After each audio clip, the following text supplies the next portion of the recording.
Thanks for watching. Please like and subscribe to my new channel. If you want something in particular, comment below, and I will oblige. Thanks again. Austin Maestro Buyer's Guide. Launched in 1983, the Austin Maestro replaced the Allegro and the Maxi in one fell swoop. A wide variety of options were available, from thrifty diesels to the plush Vanden Plas. A choice of two hatchbacks, metal and plastic bumper, in varying trim levels meant that there was a Maestro for everyone, and their simplicity makes them excellent classics for daily use. The van makes an interesting classic commercial, too. Vital statistics. Maestro 1300, engine 1275 cc, top speed 95 miles per hour, 0 to 60 miles per hour 12.8 seconds, consumption 36.3 miles per gallon, gearbox 4 or 5 speed manual. What to look for? Bodywork. A pillar's rot at the roof join, and any rust around the windscreen should be closely watched and treated as soon as possible. Treating it at an advanced stage means removing the bonded screen. Fuel filler pockets can rot out, but GRP and carbon fiber replacements are available from the MGM Group.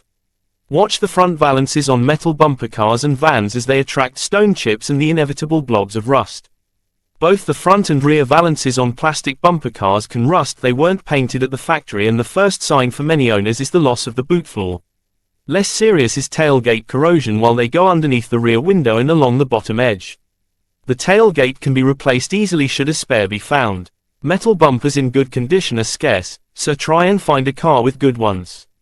And ensure you keep the back face clean and rust-proofed. The majority of cars will have minor blistering on the door bottoms. Keep a close eye on this, but it isn't a serious issue. Be aware that wings for the metal and plastic bumper models are different, as are the valances and other panels. Engine. There were 3 engine options in varying states of tune. The 1.3A series is a common fitment to cars and vans, and is well catered for by mini specialists.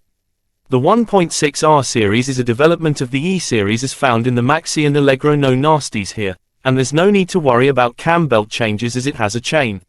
The R series was refined into the S series in 1984, and the cam chain was replaced by a belt, along with more extensive reworking. Don't allow emulsification in the oil filler pipe on S-series cars to alarm you. It's not a sign of head gasket failure but a design flaw in the routing of the filler pipe.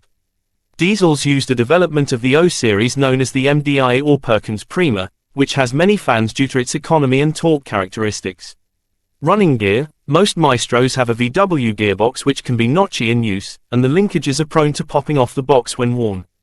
It's a simple fix, though, and can be remedied in seconds. Some owners cable tie the linkages to prevent reoccurrences.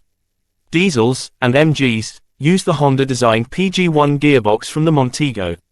Linkages are also a weak point, and a vague gear change indicates worn PG1 linkages.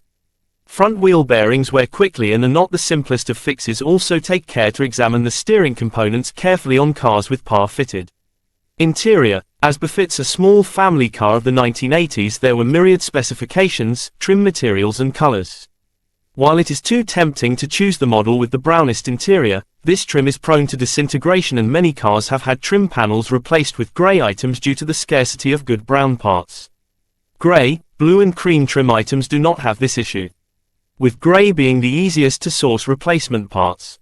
Model-specific items such as seats can be hard to find, so try to find as good an interior as you can. Spec cars with moonstripe tweed seats are prone to water staining, but all materials used for Maestros are hard-wearing and comfortable. The late Vanden Plas models featured walnut and leather, a stark contrast to early base models which lacked even a glove box, or the commodious vans with their vinyl seats. Early dashboards can rattle, whereas the later one-piece dash from the Montego is prone to cracking and lifting above the instrument binnacle. Toys such as central locking and electric windows can prove erratic, but they are simple to fix. My thoughts. Maestros are excellent family cars and are well up to daily use. They're modern enough to be low maintenance, yet simple enough to be fixed on a driveway. With slim pillars for good visibility, space to fit a tumble dryer in the back, short overhangs and room for 4 6-footers. They're a sensible classic that's cheap to buy and run. Vans have all the attributes of a hatch but with a much bigger load bay.